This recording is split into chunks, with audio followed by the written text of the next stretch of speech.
to this Zoom talk, and we have great expectations to have a good discussion.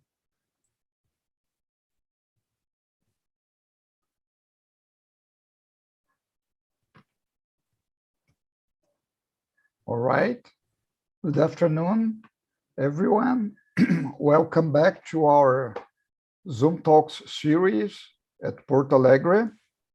We are very pleasant to announce today Professor Jason Wirth from Seattle University, who's going to give his talk on Nishitani Keiji and the Zen of the Anthropocene. Dr. Jason Wirth is professor of philosophy at Seattle University and works and teaches in the areas of continental philosophy, Buddhist philosophy, aesthetics, environmental philosophy, and Africana philosophy. His recent books include Mountains, Rivers, and the Great Earth, Reading Gary Snyder and Dōgen in an Age of Ecological Crisis, Nietzsche and Other Buddhas, a monograph on Milan Kundera, Schelling's Practice of the Wild, The Conspiracy of Life, Meditations on Schelling and His Time, a translation into English of the third draft of Schelling's The Age of the World, the edited volume of Schelling Now, a co-edited volume on Japanese and continental philosophy, Conversations with the Kyoto School, and the Barbarian Principle, Merleau-Ponty, Schelling, and the Question of Nature. Professor Wirth is the Associate Professor and Book Review Editor of the journal Comparative and Continental Philosophy. Jason was ordained in 2010 in Japan as a priest in the Soto Zen lineage and is the founder and co-director of the Seattle University Echo Sangha. Jason, welcome. You have the floor. Thank you so much. Hello, everybody. Thank you for giving me your ears and a little bit of your time. I've known my host since the late 1980s. He's an old and dear friend and philosophical companion and really a wonderful human being. I consider it among my treasures to have known him for all these decades. I've also spent some happy days in Porto Alegre. I have very fond memories of it.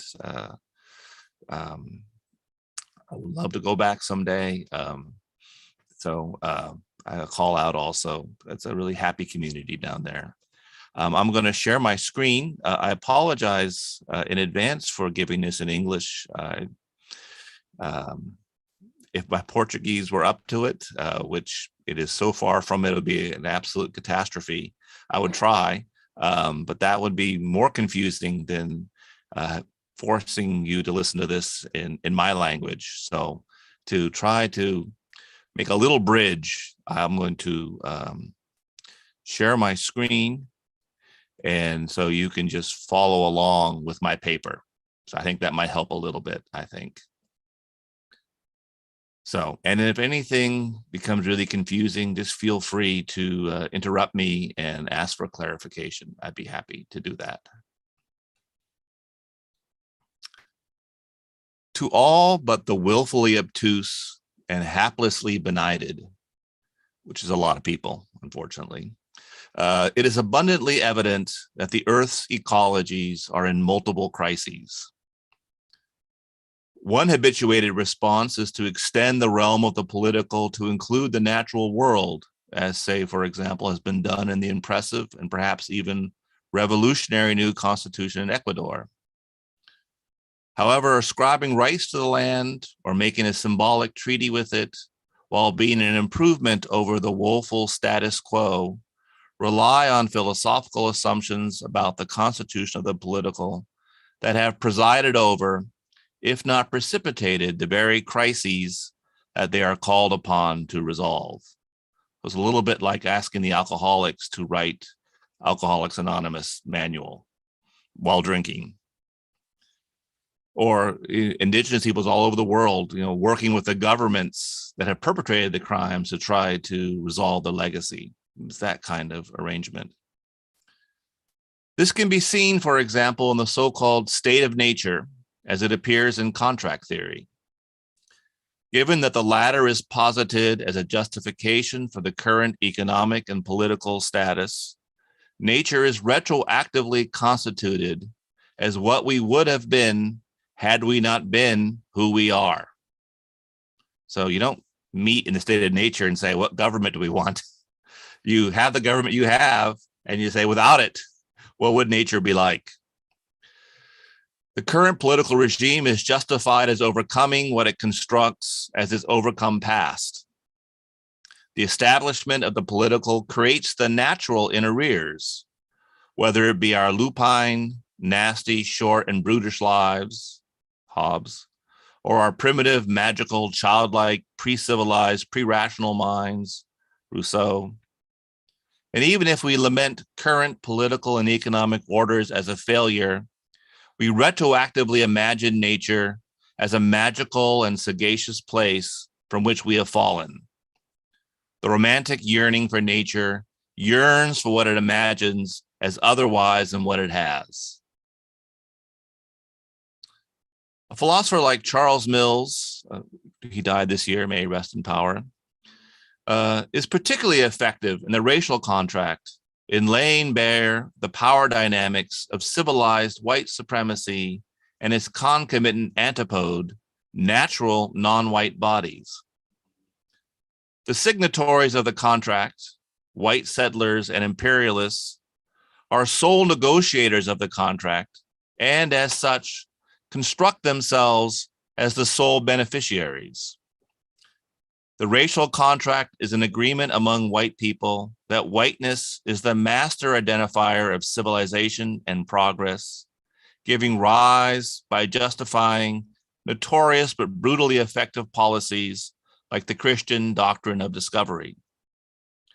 Simultaneously, it creates, without consultation, but with pernicious ramifications, all non-white skinned people as belonging to a lower state of nature.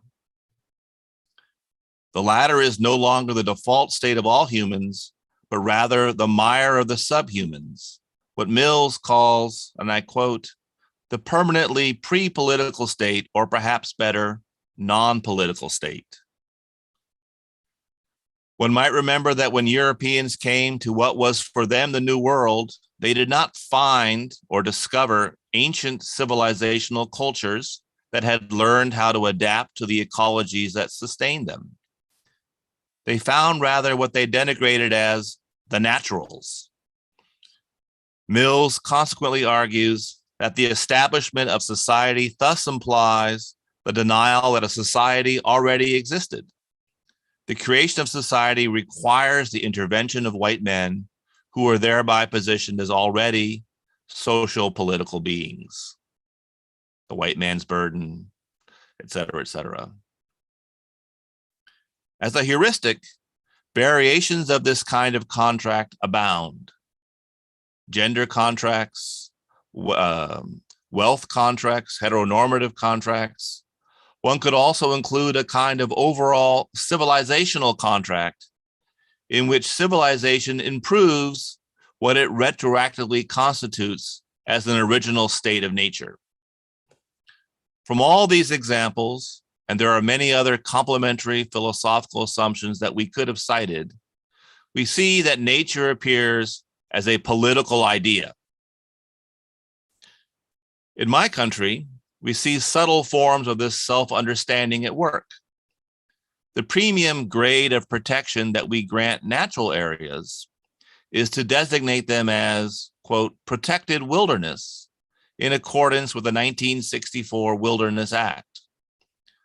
On land subject to this level of protection, one can take only photographs and leave only footprints. There is no human habitation, no other vestiges of civilization. However, this idea of wilderness is created by an act of Congress and is protected by the force of law. Not only that, the political idea of wilderness posits the latter as the diametric opposite of itself. Do not get me wrong. Given our civilizational rampage upon the earth in recent centuries, especially the great acceleration after 1945, I am happy for whatever ways we can slow down the assault. Yet it is not a solution. Wilderness as a political idea retroactively constitutes the earth as a place that can only flourish if we do not live among it. We abandon any hope that our cities and cultures can recover their wild roots. And since wilderness is retroactively constituted as the opposite of civilization, which we imagine the latter civilization to be orderly, regular, and reliable, wilderness in contrast, in dialectical contrast, appears as chaotic. When we want to have a big party, we declare that we are going to go wild, as if we were re-entering an ancient yet suppressed natural chaos. This is certainly not the natural world that one discovers in natural science. It is not the complex interdependence of an ecosystem. That being said, thinkers like Bruno Latour are extremely good at helping us see that the rise of so-called natural science, in which we impartially and hence apolitically study the natural world as it really is, was itself not only a political idea, but an idea whose great political feat it was to hide its political orientation. So it was the politics as appearing apolitical. Science is governed by interests and values. This is not to discount science, some of which I appreciate deeply, but it is not to give it a free pass, as if it were the gateway to study nature as it really is, beyond our political distortions. How to go deeper? Arne Næss first coined the term deep ecology in 1973, pushing the science of ecology to ask deeper questions that go, and I quote Næss, beyond the so-called factual scientific level to the level of self and earth wisdom.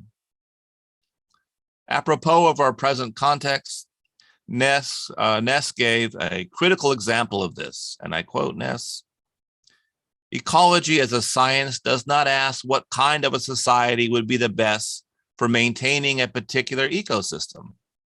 That is considered a question for value theory, for politics, for ethics, end quote.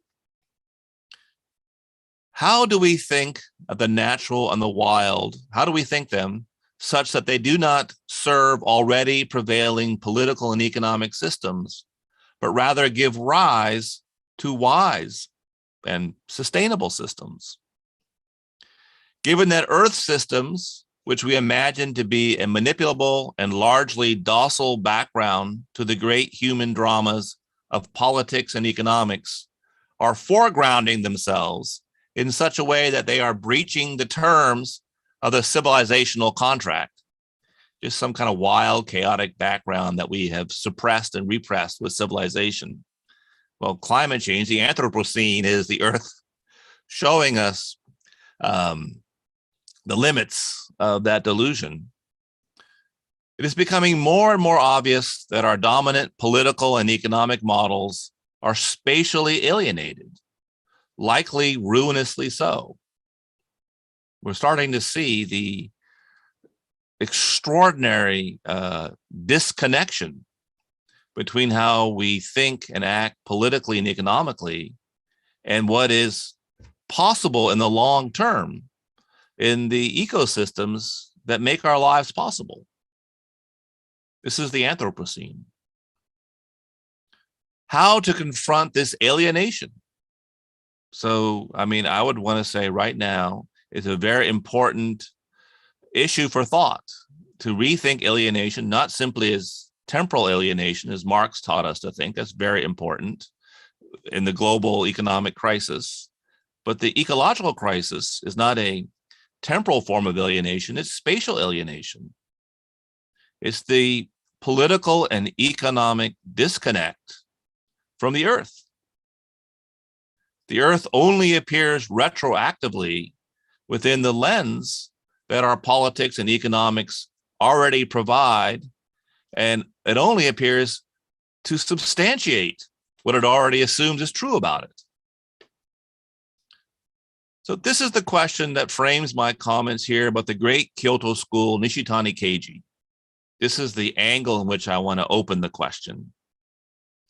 And his call in religion and nothingness, for what he calls the great death. I know it's Friday afternoon. Here we go. Here's Wirth, crazy philosopher.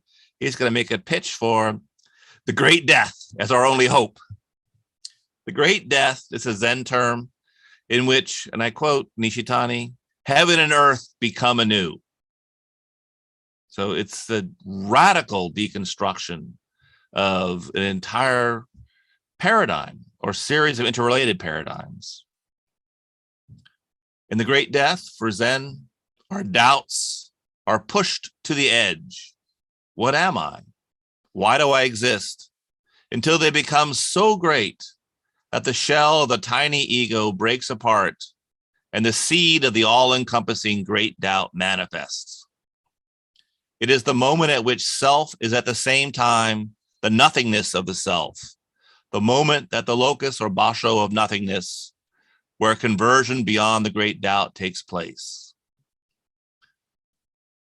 The becoming anew of heaven and earth is no less than confronting what the great Tang Dynasty Chinese Zen master Lin Chi memorably called the original face of the self as well as the universe.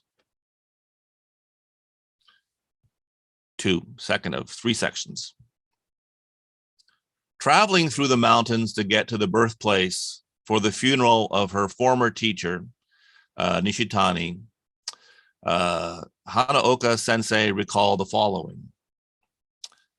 These landscapes reminded me of the philosophy of Nishitani because it is one unified with the nature of mountains, rivers, fields, and seas. His philosophy must surely have been motivated by the rich landscapes of the home in which he was brought up in his infancy.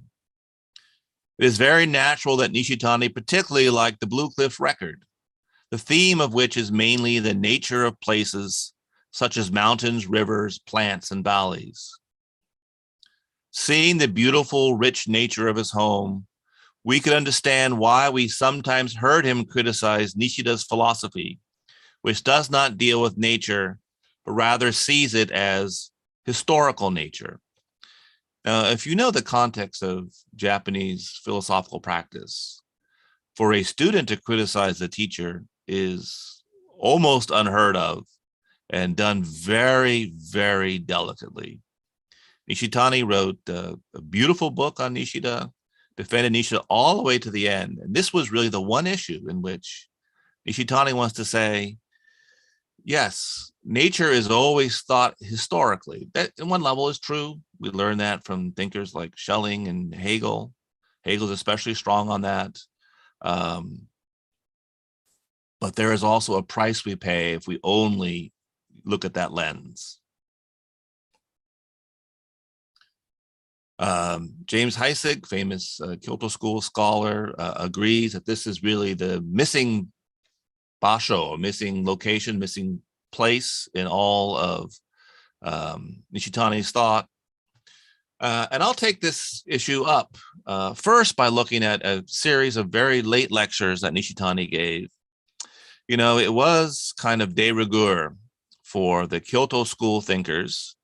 Nishitani himself, like a teacher Nishida, they were very much in the Zen tradition. So my evocation of Zen is to really hold, especially to that lineage within the Kyoto school. But when the Japanese university system is based on the German university system, which means there's mandatory retirement. It's not like my country, well, we'll just die in the classroom poor. You know, you have to retire at a certain age. And so it was de rigueur to go teach at Otani University. Now, Otani University is an interesting thing because it's not a Zen university. It's a Buddhist university in Kyoto, but it's not Zen. It's Jodo Shin. It's the Pure Land sect. And that's the famous battle within Mahayana Buddhism in Japan between these two enormous approaches to the Dharma. And so Nishitani goes to teach there to say, really, the issue is not to oppose these things nor to conflate them. We have to think in between these two traditions. So his famous Zen ecology is also done in this context. So here Nishitani strikingly engages the Jodo, so Jodo Shinshu, the true Pure Land Buddhism. He goes right to, well, how are we to think Jodo, Pure Land, in Shin, but not just in Shin, philosophically? What does it mean to think of the Buddhist Pure Land? Nishitani contends that although it is absolutely different than the impure land, it is not therefore elsewhere. That's not how you think the Buddhist Pure Land. You know, somehow we, through some act of nirvana, we escape the horrible suffering and dukkha of everyday life and go to this much better place. Yeah, the Pure Land is radically other than the impure land, but it's exactly in the same place. Jodo certainly differs absolutely from this impure world, but I hold the view that precisely this absolute difference renders it possible for this impure world to be established. Therefore, we can say that they are two at the same time united into one. Apart from this unity, we could not afford to speak of the impure world and of the Pure Land as well. So for those of you who've studied the Mahayana philosophical traditions, this is the famous teaching of non-duality. Non-duality does not mean the same. It means opposite, but inseparably so. So not just two, as in not being opposite, therefore unrelated. The challenge is to think the non-duality and interpenetration of the Pure Land, the Buddhist Pure Land, and our ordinary human experience of the land. Nishitani turns to another famous Japanese philosopher, Watsuji. Watsuji studied with Heidegger. He was not a Kyoto school philosopher, he was up in Tokyo, but another very famous Japanese student of Heidegger's, who wrote a book called Fudo. Fudo, sometimes translated as climate, a very, very critical term. And Nishitani says, this word is the treasure. And the word Fudo in Japanese is comprised of two kanji, two Chinese characters. Fu, literally wind, but wind, okay, very poetic, but connoting the subtle or inexpressible, as well as the customs and cultural practices. So to know the wind of the land, for example, is to understand, wow, you know, Brazilian culture has some connection in some way also to the land upon which it's built. It's not just lopped on top of it willy-nilly. It's somehow related. It somehow also has to do with the weather and the soil and the seasons, and then land, Fudo. So the inexpressible qualities of land. I don't think there's any really way to translate it, so we'll just learn our new word, Japanese word today, Fudo.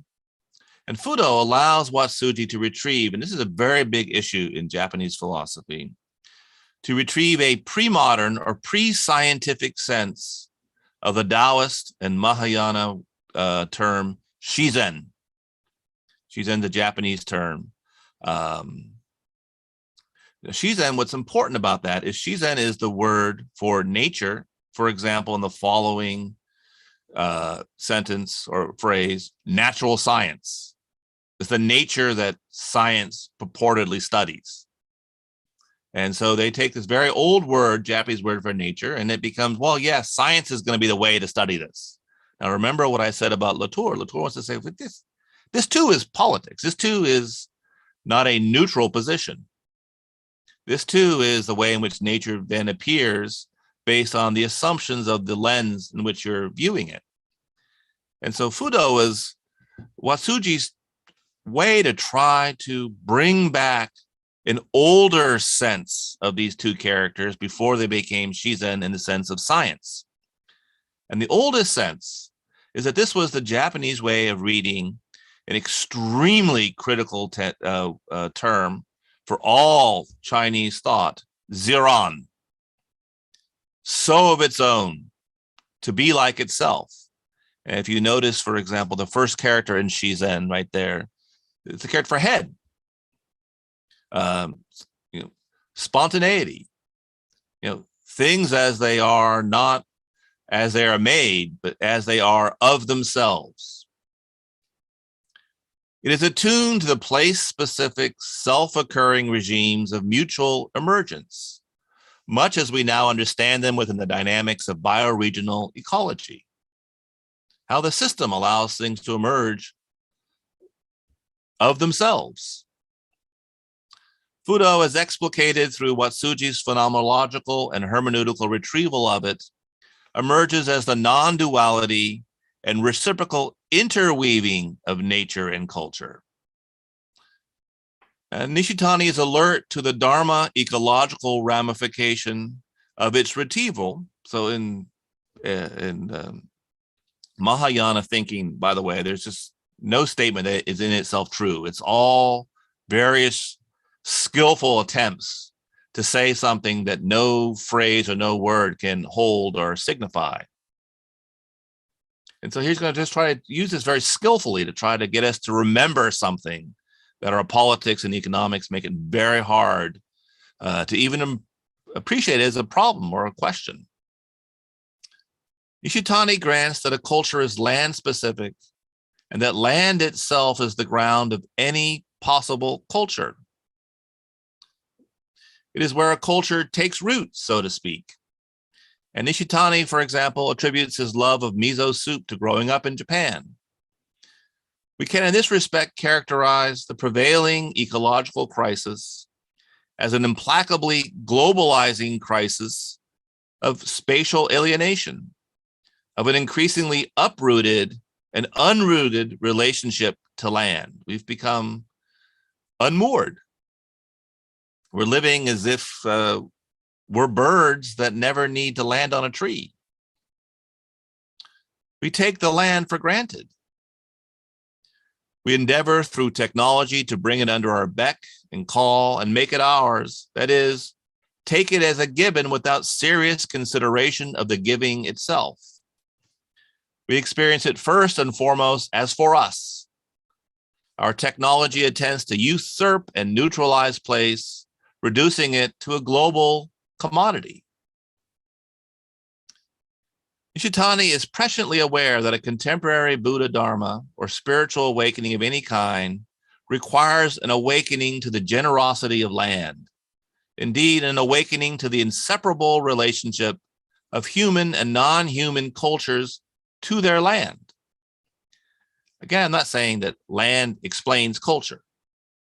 It's a much simpler thing. Try having a culture on no land.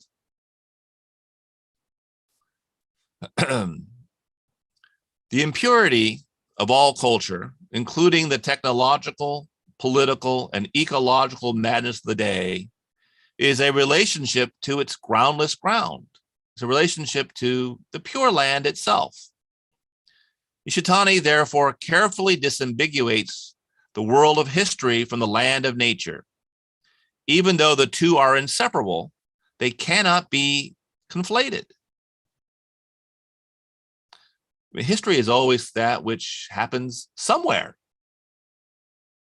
And therefore, history cannot account itself purely in historical terms. By dismantling the monolithic grip of the increasingly global cultural appropriation of the earth, one comes to see the pure land, the bottomless ground of nature, as granting of the possibility of culture, of any culture, including technology. Taking assumes receiving something to take. Nishitani. My point was to render it possible for human beings to come back to nature once again through their various activities. Human activity arises out of nature, understood in the broadest sense. And even though human beings have produced the various sciences and technologies as a means of struggling against nature, their ability to do these things is granted by nature, rather than arising from their own abilities alone. If we look at the state of nature, that is culture understanding nature simply in cultural terms, as if there could be a culture without nature. The Pure Land is at the heart of the lived land. It is not elsewhere. It manifests either naturally, or in the case of life forms ill-adapted to what they receive, like the global technological capitalist world, it does so ruinously. The distinction is not that the practitioner of Buddha Dharma has a relationship to the Pure Land and others do not. That's not Nishitani's claim. All beings stand in relationship to the Pure Land, but in the somnolence of the relationship, it can be a ruinous relationship. It's not, are there some related, some not? All are related. And what we have to think is the quality of that relationship. Nishitani, it is generally held in Shin Buddhism that the Pure Land is cut off from this impure one. However, I hold the view that these two lands are somehow tied up with each other. In our traditional way of thinking, we have the word jinen. I think that the Buddhist word jinen in the phrase, the pure land of jinen. That's, if you're a Jodo Shin, that's one of your go-to phrases. Alludes to that which goes beyond the historical activities of human beings and yet is inclusive of them. Shinran, so he's the great philosopher at the beginning of the Jodo Shin tradition in the Kamakura, Japan in the early 13th century. Shinran used jinen, and you'll notice right there, aha, wow, those are the same kanji used to read shizen, which eventually became the Japanese translation of nature in the modern sense of natural sciences. Moreover, Shinran did not use jinen as a static noun, as if it were a catalog of things for us to measure and appropriate, but rather as a dynamic verb and adverb. Jinen, to be so of itself, indicated for Shinran the force of tariki, or other power. Now, so if you don't know the Pure Land tradition, the big debate is, supposedly in Zen, it's all about jiriki. You got to want to do it. You got to want to sit. You got to want to practice. And the Jodo Shin tradition is always saying the opposite. You can't do anything. We're hopeless. We're idiots. We're morons. We fail at everything. It's always about something beyond us. And of course, Nishitani wants to say, well, it's not so easy. Just, of course, you're coming into the circle from opposite sides, but it's the same circle. It is a delusion. So the Jodo Shin tradition helps us see this very easy. It's a delusion that we simply live by our own steam. It's a delusion that we are self-reliant. It's insanity.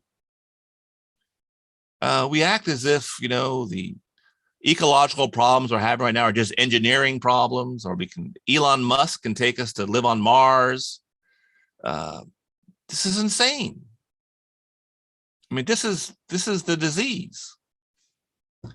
Or talk about the problem of the ego in Buddha Dharma. This is the egoism of our immense speciesism, which we imagine to be floating above the earth, wholly unreliant upon it.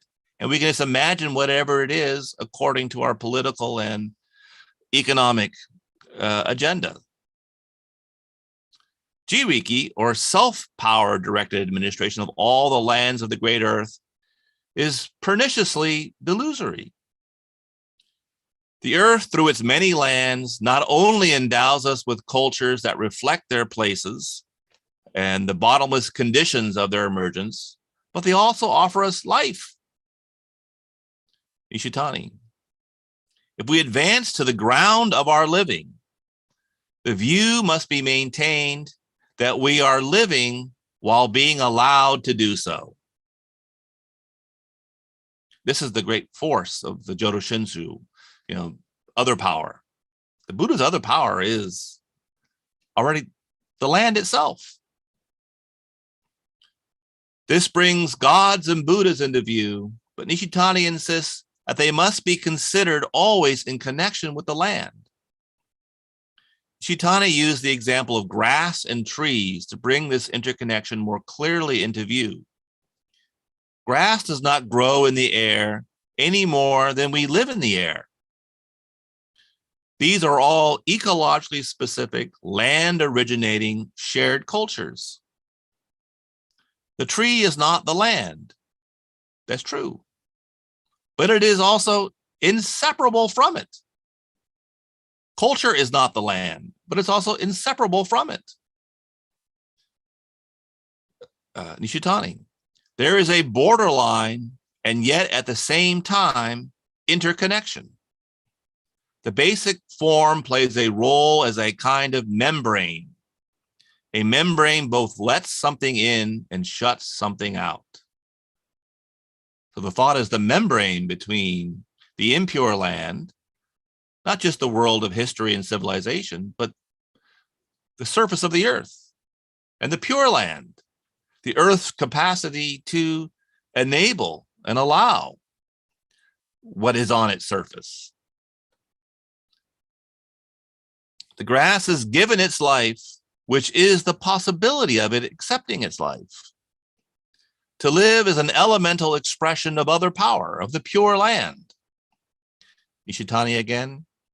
At the same time, the fact that it is allowed to live turns out to be the power through which it endeavors to live. These two things are united into one. Thus, through the soil, there arises the great comprehensive power in all things. This also, by the way, is the thesis of Schelling's famous Freiheitsschrift, freedom essay. A very interesting essay from a Zen perspective. I do note here for the German idealists among you, and even the Hegelians among us today, that the Japanese translator of Schelling's freedom essay is Nishitani. Nishitani's dissertation is also on Schelling.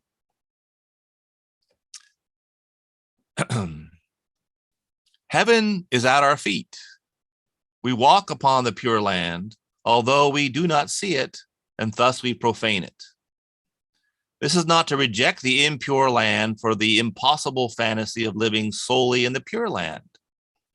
This is rather the pure land, Sibe or Soku, cultural land.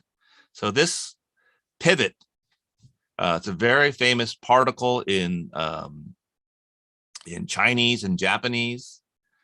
It's how the opposites can only manifest as their opposite. So where is the pure land? Only ever in the impure land now and here. It's not elsewhere. It's not beyond it. It's not some transcendent other dimension. But the impure land is always not able to enclose itself in itself.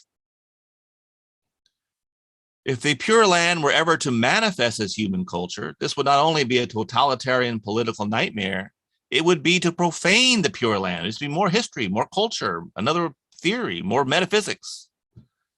And Tariki for the degeneration of human culture into regimes of self-power. The unfolding ecological crisis demonstrates ontologically the pernicious arrogance of the reign of Jiwiki, or self-power, over the earth. It is also critical that by pure land, or we can use other phrases from the Mahayana tradition, my favorite, the great earth. You see behind Dr. de Oliveira's head, the big tree, this the great earth mentioned in the title of that book. We mean the Buddha lands always in the plural. They're never spoken of the Buddha land. The collective nouns, land or earth, while helpful, are in some ways also dangerously abstract. No one lives on the land. You live on the pampas, or you live in the rainforest, or you live on the ocean. Playing on the sixth patriarch's famous poem, Huineng, we could say, the land, originally not one thing. So in the continental tradition, you might say, really, the land, it's, in a way, it's an ecological figure of difference, if you would, but thought ecologically. It is the many lands that we now understand as the bioregions and ecosystems that support place-specific, independently co-originating, and hence mutually reliant forms of life. The specificity of a Fudo: listen to the wind, know the names of the flowers, understand the seasons. The specificity of a Fudo originating human culture is but an aspect of Fudo ecology. It is the ruinous symptom of prevailing industrial global cultures that they remain oblivious to their background ecologies. A thinker that I like very much, Gary Snyder, spent 10 years in Japan in very rigorous Zen training. So all his beat friends, they were all doing LSD, drinking, but he was in a monastery. It was very rigorous. And the Dharma name they gave him was Chofu. It's a great name because the Fu is the same Fu as in Fudo. And Cho is to listen. Listen to the wind. Pay attention to the difference now and here. No, that was, and your Dharma names, by the way, I can say this as a priest in these traditions, they're not compliments. They're not saying this is what you've done. They're not acknowledging you.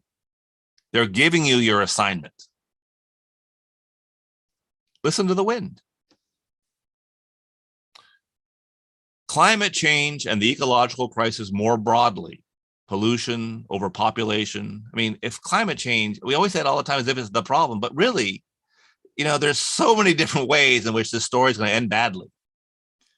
Overpopulation. More people have been born since 1945 than the sum total of everyone who was ever born in the history of our species before 1945. This is a staggering thought. The degradation of air and water everywhere on Earth. Compromise of all known ecologies. The sixth great extinction underway. So the last one was 65 million years ago. Is in this regard the sudden emergence of the background into the otherwise somnolent foreground of human culture. It's the moment in which Zeron says to the natural contract, ha! The so-called environment is no longer, it's not an environment. Environment always makes it sound like, history is it's all the things in the background of our strivings. Nature's in the background. We're on the earth. We're surrounded by nature. There's no environment. It's showing itself no longer a predictably stable background for the self-obsessed drama of human history. The poet and thinker Robert Bringhurst, a neighbor of mine, he's just up here in British Columbia, just over the border, has recently argued that we are now in the time of the opposite of Zeron or Jinen, or the ancient sense of Shizen. So of its owner be like itself. This inversion is captured by a word that in effect means no longer like itself. That word is Anthropocene. I think we should really hear it not only in its geological context, but in its proper and complementary ontological context. Bringhurst insists that we construe this scientifically. The Anthropocene does not name the anthropocentric trend in human industrial culture.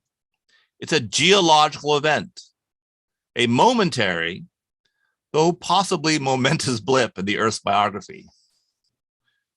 Like that little comet that came down 65 million years ago, just over the Yucatan. Just that little, no big deal. Not noticed by anything, But yeah, changed everything. The 5 or so former great extinction events over the last 600 million years were also momentary but momentous blips, shifts in the conditions of life and the manner of the Earth's generosity. Shifts in the wind, if you will. Great hurricanes. Life on Earth in any form is not a foregone conclusion. Our sun will eventually decimate the possibility of any form of life, but there are still, so far as we can tell, at least a few 100 million good years left on the Earth for some forms of life. The geological event of Anthropocene names what amounts to the self-extinction of human beings, along with the many myriad forms of interrelated life. How strange that Aristotle's animal that has logos will use the latter to comprehend helplessly the catastrophe of human logos. Third and final section, the Great Death. So now get straight into the Zen. In conclusion, I would like to return to the thought of the Great Death, overcoming the stranglehold of the ego, which in our present context would include our self-creation as a political entity by retroactively constituting the natural world. Nishitani did not oppose science. What Nishitani does, and this I think is just genius, what he does is he says, look, we should look at the science in the same way in Zen practice. You look at a koan. So a koan are these very difficult statements from the Zen record. You're given them and they undo you. They undo all your points of reference. They're not irrational. You know, human beings are already so irrational. The last thing you want to do is take away what little threads of it they had. But they undo you. They undo the egocentric systemic world in which you do. Your world dies. And so he says, well, here's what we should do. We should use science as a koan. So we can start with things like ecology. We can look exactly at who we are. We can look exactly at what human culture is. We can look exactly at our very sense of humanity. And what it will do, and this goes back to Nishitani also studied with Heidegger for 2 years. And so you do see some Heideggerian touches, but he always gives them a very much more radical Zen inflection. This opens up what Nishitani called kyomu, hollow or vacuous nothingness. But, you know, Nishitani was an extremely powerful critic of existentialism of the Sartrean varieties. That's just idiotic, you know, because kyomu, first of all, is a great thing. It's a great thing because at this moment, the groundlessness of the ground of our humanity exposes itself and renders our humanity hollow. Now, that's not the end game, but it's the opportunity. It's the moment in which the contingency and madness of our species ego constitution is exposed. And the groundlessness of the ground opens up in the great doubt, which gives rise to the great death. The great death is the death of our humanity. From a Zen perspective, this is, you know, we're no longer at a point in which Zen's contribution will be getting over your personal ego. It'll make no difference. Zen is about exposing the great delusion of our humanity, opening it up to the hollowness of its ground. And the hollowness of the ground becomes the great Tao. The great Tao always makes Descartes look like a complete optimist and a cheat, because he takes the most dubitable thing of all, himself, and makes it the ground of everything. But that's the first thing to go. You know, it all collapses.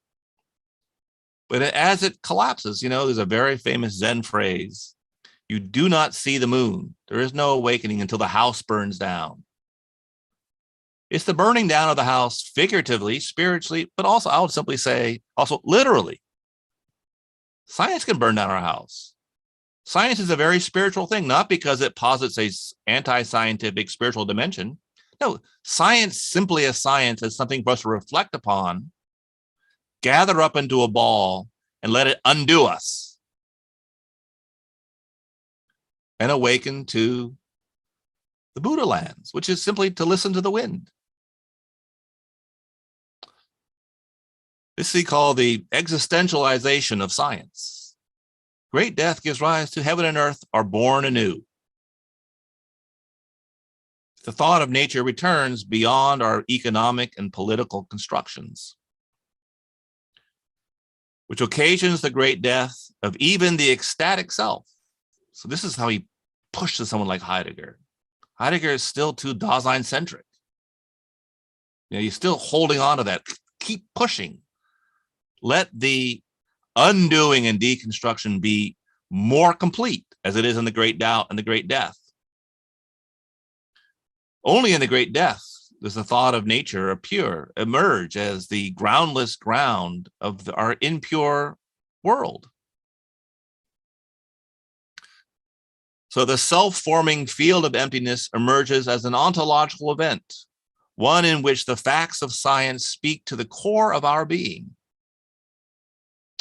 And I end with an old friend of mine. He also died a couple years ago, Taitetsu Uno.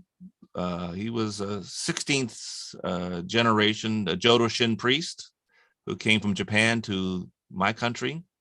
His son, Mark Uno, some of you may know him, is also a well-known philosopher, 17th generation Jōdōshin priest. But also he was very close friends with Nishitani. And Mark Uno also was at Nishitani's deathbed about 30 years ago. He wrote this of his friend Nishitani. Nothingness also opens up for us an infinitely deeper, wider, and richer world, including the possibility of realizing what it means to be truly human from the very depths of both life and death. A contemporary Japanese poet puts it precisely. Illness opens up for me yet another world, plum blossoms blooming. Thank you very much. Thank you so much, Professor, for this very interesting and excellent talk. I would like immediately to open the floor for questions or comments. Just reminding everyone who wants to make any questions or comment to Professor Jason here, you can sign up your name on the chat or raise your hands here on the reaction on Zoom, or even send your question and I can read it. I will immediately pass the word for Professor Nythamar that has already some questions here on the chat. Thank you, Jason. That was beautiful. Of course, we could spend the whole day here. It would be so pleasant talking about all these thought-provoking thoughts and reflections that you just offered us. I have a couple of questions, precisely trying to make it easier for everyone to grasp the radicalness of this approach to ecological problems, especially thinking that it involves radical critique of a Western metaphysical thinking. So, for instance, when you mention this idea of ecological alienation as being more fundamental than Marxian-inspired conceptions of social, interpersonal, and self-alienation, how would you handle the phenomenological problem of technology and technique regarding intentionality and self-consciousness, as though these concepts were phenomenologically irreducible? I was thinking here precisely that both Husserl and Heidegger have been very much evoked in these rapprochements with Eastern thought, but also specifically Zen Buddhist thinking, Nishida Kitaro, one that I knew better. But as you pointed out, there are some limitations So I was wondering, what would you make of this problem with intentionality and self-consciousness in phenomenology? And another question relating to this one is, how would you avoid the subject-object duality, after all, according to Nishitani's conception of self and world? Thank you very much. Yeah, thank you. Thank you. Those are very deep. Yeah, these, I think the good answer to that would be a long discussion over some cachaça. I would welcome that very much. But I have no cachaça, and I also want to be mindful of the time. I would begin to open up the question of intentionality this way. In Genjo Koan, probably the most famous fascicle in the Shobo Genzo by Dōgen, Dōgen has the following claim. It's as if we're on a boat and it looks like the land is moving. We've all had this experience. And how is that possible, Dōgen asks? It's possible because you don't see your own moving, because you're making yourself the reference point. Now, I'm not saying that we can have some view from nowhere, that subjectivity is a lens that we can just, wow, that was a mistake. To begin to see that subjectivity is not fundamental. You know, that it may be inevitable, but it's not fundamental. That we have to, the great death helps us endeavor to remove the subjective, and Deleuze makes a very powerful argument in Difference and Repetition that I find very attractive from a Zen perspective. He says, look, philosophy is really, really good at exposing objective assumptions. What it's really poor at is all the hidden subjective assumptions, all the things loaded up into our supposedly, even the notion of a subject is a very historically specific, very philosophically specific starting point. It has its assumptions. Now, it does not mean that, therefore, it's not an illuminating perspective to some extent, but it is not fundamental. And so the great death really is not the disappearance of subjectivity, but the exposure of subjectivity is not fundamental. That our relationship to the world is not the relationship of myself on a boat, doing a phenomenological reduction of the land and go, my God, it's moving. Now, the pure land is more fundamental than subjectivity, but there's no access, no pure access to the pure land. That's always the teaching. You know, you always go into it the hard way. The Jodo Shin way is always this way. I can't get into it. There's nothing I can do. You know, we are powerless to enter it. And Zen says, yeah, okay, probably that's right. But Zen meditation is to organize something that you are powerless to organize. That's always the paradox. You know, I always say it's a little bit like this. You know, we like to say, okay, well, subjectively, so me, the starting point, I'm going to do something like, say, for example, fall asleep. But if you are the subject of falling asleep, I think every bleary-eyed philosopher knows exactly what happens when you imagine you're the subject of the object sleep. That's called insomnia.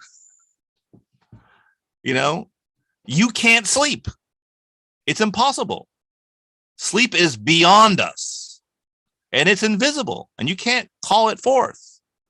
All you can do is unblock the emergence of something that will emerge so of itself. Now, Zen is not about falling asleep. It's about falling awake. And so we can say from a phenomenological perspective, you know, you simply reinscribe the subject-object dichotomy into a deeper and more fundamental sense of thinking. You have to unblock it. It becomes a viewpoint. But here's the thing. From the Zen perspective, and this is a metaphor they like to use from the Nirvana Sutra. I think it's a very good one. It's a simple image, but it's takes us to a place that gives us a Nietzschean perspective, but more rigorously and more generously. It's the blind man and the elephant. And, one person says, wow, the elephant is this, and describes what it is to hold the elephant's tail. Well, that's like phenomenology. It's true. Problem is, it can't think that it's true according to the conditions by which it analyzes things. Another person holds the same elephant, says, well, it's not small and thin. It's large and warm as they hold the belly. Maybe call that science. Husserl wants to say it's a science. Let's stop that. Phenomenology is phenomenology. Stop calling it a science. Let science be science. Let phenomenology. But, it's a different set of access conditions. It's a different mode of disclosure. But the hardest thing is to say that, each mode of disclosure is valuable, but the hardest thing to get is the pure land that shows us that these are all modes of disclosure, but the pure land itself is never disclosed, nor can it be disclosed in terms of science or in terms of phenomenology. So I would say this: it is the death of phenomenology, but it's also the rebirth of phenomenology. It allows phenomenology not to have to be as ambitious as Husserl thought. It gets us off this, can we, the analyst says philosophy is this, and they use their mode of disclosure, and the phenomenologist, well, no, use this. Well, yeah. When the subject dies, we can see that subjects are themselves the assumptions that we follow that make possible a mode of disclosure. But that's hard because till the subject sees itself, it is spatially alienated. I want to say that very clearly. It's another form of the same structure that we see in the natural contract, in which we start from ourselves and then constitute our ground in arrears in terms of that subject. So the phenomenological nature, the scientific nature. And what's interesting is when Nishitani takes back the word shizen, he likes science, but he snatches away the word nature from science. Science is not natural. It's scientific. It's cultural. It's political. That's not to say it's bad. But stop. There's no scientific relationship to nature, as in that's the way to get to it, any more so than there's a phenomenological one, although they're all very compelling. But the ecological crisis is, oh my God, we need a phenomenological relationship to nature. No, we need a scientific one. Well, we need also the death of the subject so that these positions are freed up. And we can also see that they circulate in a land that we cannot think in itself, but we know it always in terms of the following. You cannot bracket the self-extinction of human beings because the ones who would bracket it are extinct. We have to be able to say things like that very clearly.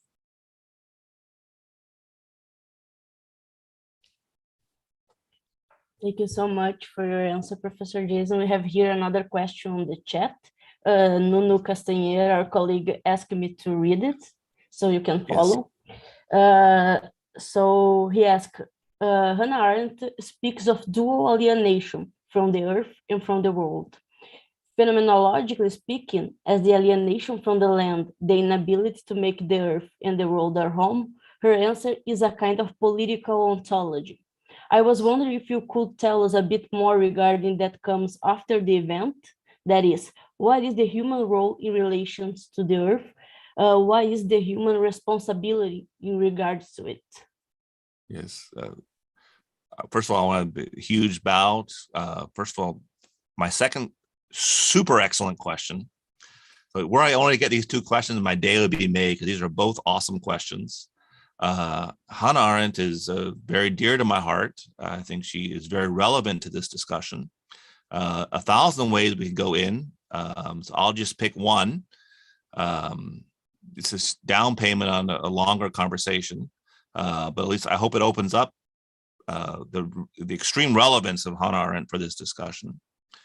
And I have in mind the concluding sections of The Origins of Totalitarianism, because there is something very totalitarian about our relationship to nature, as in it's totalized in such a way that there is no outside. We always think in the conditions of our totalizing ideology that, on these conditions, within these conditions, here's what nature is. And it always appears as always having been what we have decided it will be, as a justification of our totalizing ideology. So that is totalitarian in that way. And Arendt is extremely good by saying, ideology, here are the things you cannot do with ideology. You cannot come up and give an ideologue a fact. You can't do it because there's no outside. It's internally completely self-referential. There's no exception. There's no, as Arendt says, there's no place for the miracle of being. There's nothing that is not already in its chain of logical deductions. There's only sequiturs. There's no non sequitur. And we could say this, the Anthropocene is the moment in which we can see that the earth is emerging as a non sequitur to our totalitarian ideological relationship to nature. But I mean, not, and again, here's where I'd push Arendt. You could say this, it's all ideology in the sense that although this ideology is mutually exclusive of that ideology, you can't say that the United States and China will get along ideologically, they will not, but they have this in common. They all have an ideological relationship to nature in which nature cannot appear as the non sequitur in such a way that knocking on a door, it simply says, your ideology is insufficient. And stop answering the ecological questions along the assumptions that your ideology sets up. That's the problem. And so I think ideology, of course, is another way of putting what I discussed as the state of nature and the social contract. It's an ideological contract. Nature, we have agreed that nature will be something that we think naturally, and that nature itself is a wholly ideological idea. Different ideologies give us different natures, but they are all ideological natures. The result of this, from Arendt's perspective, I think, is, and here's a permutation she could not have imagined. So this is happening, almost 2 decades before the first Earth Day in 1971. So really, by then, the climate science was becoming harder and harder to deny. That's an amazing thing itself. We've had 51 years almost to deal with this, and things are worse, not better. Glasgow, by the way, was a disaster. It was just a bunch of ideological posturing and puffery. It was a disaster. We should be in global mourning. And as horrible as the pandemic was, it is horrible. It's going to be mild compared to what we're setting ourselves up with, because we only think this problem ideologically. And, or revolutionary thoughts are just, the revolution of ideology from one to another ideology. We even think science too ideologically. And so the result is going to be, and here's a new permutation, Arendt's great global desert. The place in which it's all just ideology, all just uniformity. It's all just global, late stage, neoliberal, high consuming, let the rich get richer and the poor everywhere. The favelas will be empty one day because rich people will let all this wealth trickle down, and we'll have a quick engineering solution. Global climate will go away, and we can have 12 billion people on Earth, and we don't need animals except to eat. This is the great desert. The Anthropocene is the great desert, and it's the great desert of humanity. So I really take Arendt, and I really believe it's a very loving use of Arendt, but I do admit that I give it a slight Zen inflection to emphasize the power of some of the ideas in the context that I'm using them in. But she's terrific. She's absolutely terrific on this issue. And I would have been curious to know what she would have said had she been around and thought about this from her own political position.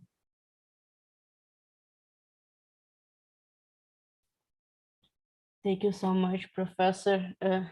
It's a very interesting debate. I probably have a less interesting question, but since we have time, I was wondering near here, because always call my attention that when we discuss nature, we always use some terms like origin, pure, originally state, one after, one before civilization and human interference. And I was wondering if we don't still romanticize our relationship with nature when using this language, in a sense that we don't reconstruct thinking ourselves within it. And in this place where the nature isn't itself what one time it was, or as we describe it during this our narrative, as we were saying. And also, I was wondering what you think, because when you're making your analysis of the role of science, I remember a lot of feminist criticism, the colonial criticism of science as this one place of male-dominated white truth.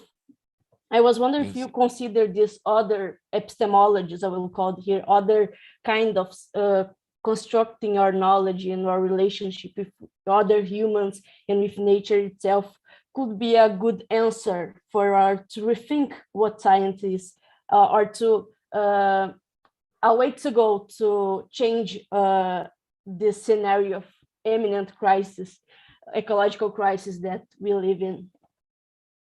Yeah. I mean, it's a very beautiful question. Thank you so much. I take Latour's critique of science very seriously, and I take it also to be inclusive of the feminist critique. So it doesn't replace it, but it certainly includes the kind of epistemic assumptions of the feminist critique, which is, the fantasy that science is an impartial point of view. That does not serve science well. Science is very partial. And not only that, its partiality is a complex issue, even in science. It's a huge issue, it's a philosophically exciting issue, and but also gives us a sense of the fractures within the scientific perspective and the living issues, the strife and the debates.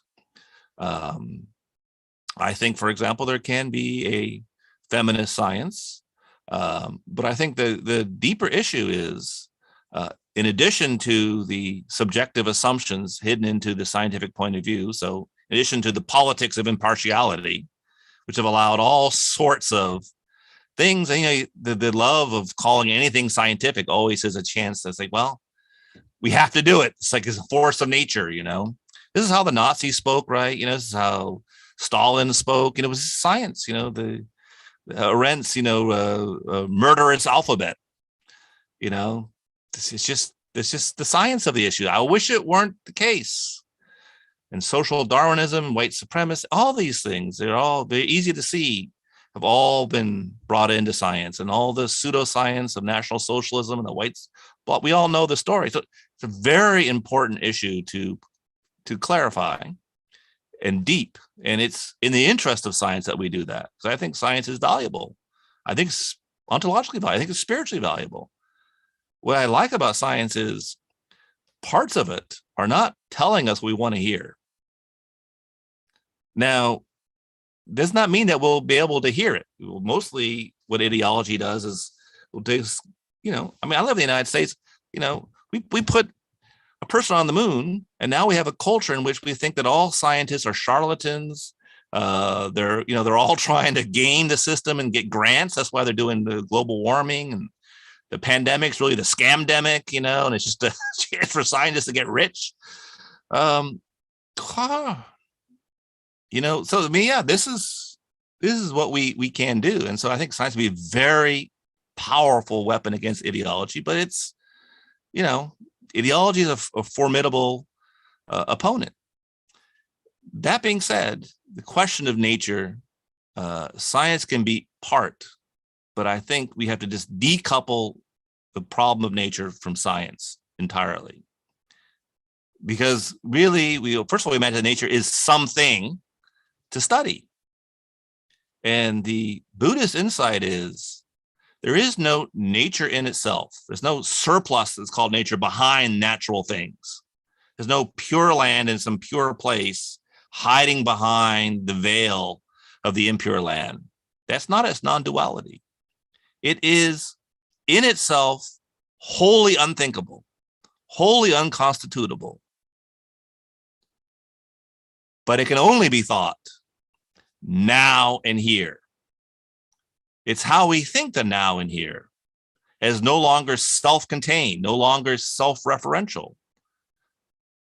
Now, I mean, this is not unknown, I think, this is naturphilosophy also. Really, this was the point that Schelling insisted. That the Romantics, I think, are the worst of them. That's just more ideology. You look and you say the situation sucks, and indeed, I'll grant you that is bad. And so you just imagine where you want to go, and that's how you think about it. And so they're always wandering around having, like I always think of Herzog's movie on Klaus Kinski when they're in South America making Fitzcarraldo. And Klaus Kinski, the romantic, is going around trying to, love trees and, it's having all this romantic experience. Meanwhile, all the indigenous people think he's a devil and conspire to murder him. And they present the idea to Herzog as a gift. Yeah, that's the excess of that position. There is no nature except now and here. But nature is a thought of the ontology of now and here. The Pure Land is, the impure land is not a self-referential, self-explanatory, independent, explains itself through itself situation. It's not Bestand, it's not the Gestell. And so, I think the Heideggerian technique, Nishitani and Watsuji both studied extensively with Heidegger. So it's a Heideggerian insight. But I will say this, it helped them go back to their own Zen tradition. And Zen also came back and used the opening that Heidegger provided and pushed it even harder. Pushed it. I think these thoughts are nascent and latent in the Heideggerian position, but they're underdeveloped and to some extent undeveloped in Heidegger. He's too ontological, and that doesn't mean, that's like I always think from the last way of putting it. So talk about the Klaus Kinski moment when Paul Celan goes to the Black Forest to meet Heidegger, and they walk through the Schwarzwald, and Heidegger's talking about the names of all the plants. This famous little anecdote: Celan, poor Celan, this Romanian Jew, talking to Heidegger, and you got all the names of the plants wrong. It makes a difference. It's this attentiveness. This is the preciousness of the now and here. It's the preciousness of the wind. It's the wonder of the wind. It makes a difference. You show respect not by romantic gestures in which you go around and perform a person who knows the names of the plants. You study botany to show appreciation for the world we live in, to listen to the wind.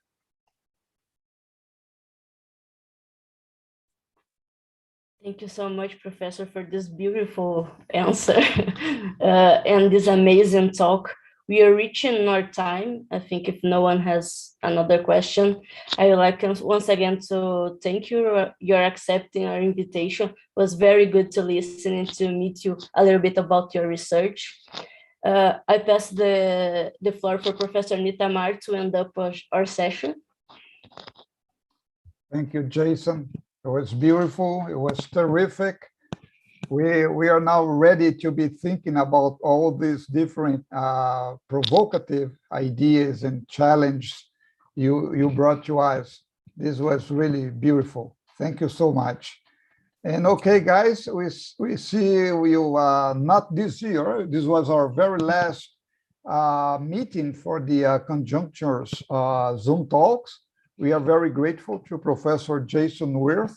So let's stay in touch and hope the planet will survive and there will be better dwellers in this beautiful planet of ours. Thank you, Jason. Take care. Thank you all so much. Much love to you all down there in Porto Alegre. I hope to see you soon sometime up here and down there. Definitely. We will have you back. Thank you, guys. See you around. Bye-bye.